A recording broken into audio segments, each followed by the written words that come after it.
Ô, Wandir, que você tinha separado, Wandir, que separou um gráfico aqui pra gente, acho que a gente pode comentar também sobre este gráfico, o primeiro gráfico ali que o Wandir que mandou, só pra gente colocar aqui na tela, né, Wandir, pra gente acho que comentar, se você puder falar um pouco mais. Meus caros, esse é um gráfico que mostra a oferta monetária dos Estados Unidos e a gente pode ver no lado direito, né, que ele está num nível bastante de contração. Contracionista quer dizer que o mercado foi drenado de recursos, com isso a taxa de juros aumenta. Esse é o mecanismo que os bancos centrais utilizam para aumentar ou baixar a taxa de juros.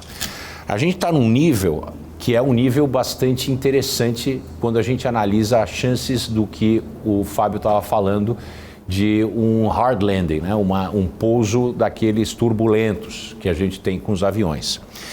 Se a gente olhar no centro do gráfico, nós podemos notar que tem uma série de pontos de baixa aqui que correspondem com momentos críticos da economia americana, tá certo?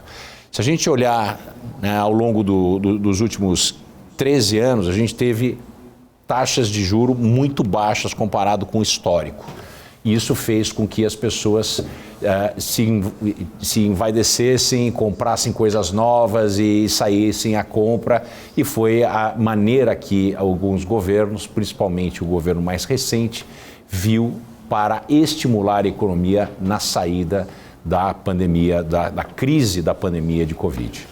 No entanto, né, a gente está entrando em território que ele começa a estar correlacionado, e correlação não implica causalidade, isso é super importante, mas existe algo para a gente observar, que a gente já está num patamar de preocupação com o que vai acontecer, como eu havia falado anteriormente, com a economia real. Eu acabei de passar um outro gráfico, aliás, dois gráficos para a Paula, né? Um que mostra o número de casas, tá certo? Você tem aqui do lado direito, você tem os centros metropolitanos mais importantes dos Estados Unidos, os maiores, começando em azul com Boston, depois Chicago, Los Angeles.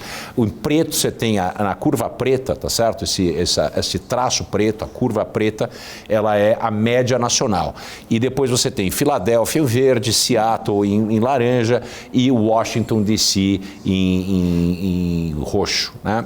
A gente pode notar que há uma queda pronunciada, né, de compras de casas novas. Tá? Isso implica que você tem o estoque, que são as casas que já são tidas e que a maior parte dessas casas elas não pertencem aos donos ainda, os donos têm equity, eles têm um percentual, porque eles pagam a hipoteca, eles têm um percentual daquele valor estabelecido no momento que a hipoteca foi criada e oferecida e paga.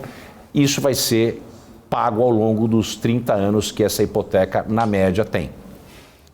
Então, o que a gente tem aqui? Conforme as pessoas deixam de comprar casas novas, e casas novas podem ser casas usadas que estão sendo compradas, né, ou casas novas 0 quilômetros que estão sendo produzidas e serão oferecidas no mercado. Você tem esses dois níveis, você tem o estoque, que são as casas que já existem, e você tem o fluxo, que são as casas que agora estão sendo construídas. O Brasil tem uma situação muito similar. Quem sair às ruas aqui de São Paulo, vocês vão notar a quantidade de empreendimentos que estão em construção, tá? Simultaneamente com pessoas que estão vendendo suas casas usadas para irem para outros lugares.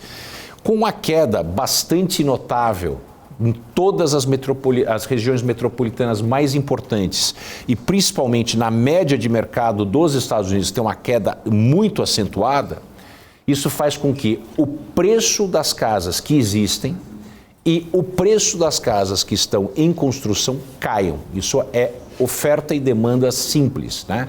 Primeiro dia de aula de economia.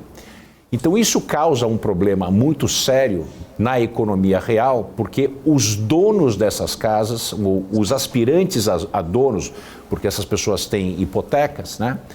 Eles fizeram uma hipoteca de 100, mas quando cai o preço, obviamente nesses anos, nos últimos 10, 13 anos, o valor das casas subiu muito.